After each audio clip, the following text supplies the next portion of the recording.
Hello everyone, welcome back to my channel. నేనండి మీ రత్నాని. ఎలా ఉన్నారు, బాగున్నారా? ఈరోజు మార్నింగ్ అయితే పూరి చేశానండి. చూడండి, వీడియో చూసి పూరి ఎలా వచ్చిందో కామెంట్ చేయండి. మీరైతే ఎలా చేస్తారో కూడా చెప్పండి. అలాగే ఆఫ్టర్నూను లంచ్ అయిపోయిన తర్వాత కొంచెం మైసూర్ పాక్ కూడా చేశానండి. సో అవి కూడా వీడియో కొంచెం నిదానంగా చూడండి, నేను ఎలా చేశానో. కొన్ని ఏమన్నా తెలియక ఏమన్నా చేసినా కూడా ఏముంది దాంట్లో ఫాల్ట్ అని కూడా కొంచెం కామెంట్ చేయండి. ఓకే, నెక్స్ట్ ఈవినింగ్ అయితే బ్రెడ్తో ఏం లేదండి, మన ఇంట్లో ఉన్న ఇంగ్రీడియంట్స్తోనే నేను చేశాను. చాలా ఈజీ ప్రాసెస్ అండి. పిల్లలు బయట నుంచి తెచ్చుకోవాల్సిన అవసరమే లేదు. మన ఇంట్లోని ఈ ప్రాసెస్లో చేయండి, అస్సలు చాలా రుచిగా ఉంటుంది.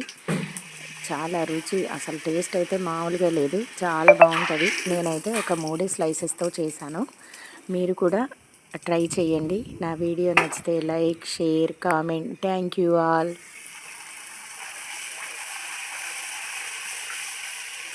పొంగవే పొంగవే పూరి పొంగుతున్నా చూడండి అని అంటుంది పూరి. కొంతమందికి ఏంటోనండి, పూరీలు వేస్తే అసలు పొంగనే పొంగవు. మా పూరీలు చూడండి ఎలా పొంగుతున్నాయో. ఎస్,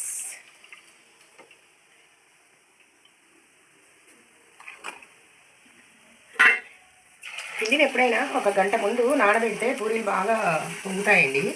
అప్పటికప్పుడు చేస్తే రావు.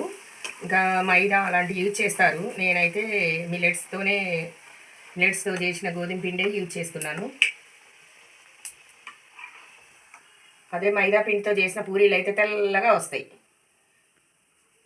ఇది మైదాతో చేసినవి కావు.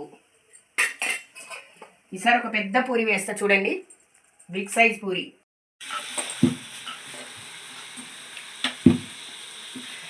పొంగవే పొంగవే పూరి. చూసారా ఎంత సాఫ్ట్గా వచ్చాయో పూరీలు. ఇలా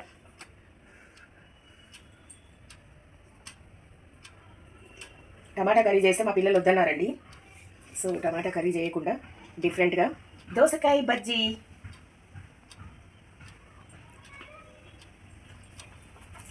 అది కూడా బాగుందండి. శ్రావణ మాసం కాబట్టి తినకూడదని చేయలేదు. చాలా సాఫ్ట్గా వచ్చాయి పూరీలు అయితే.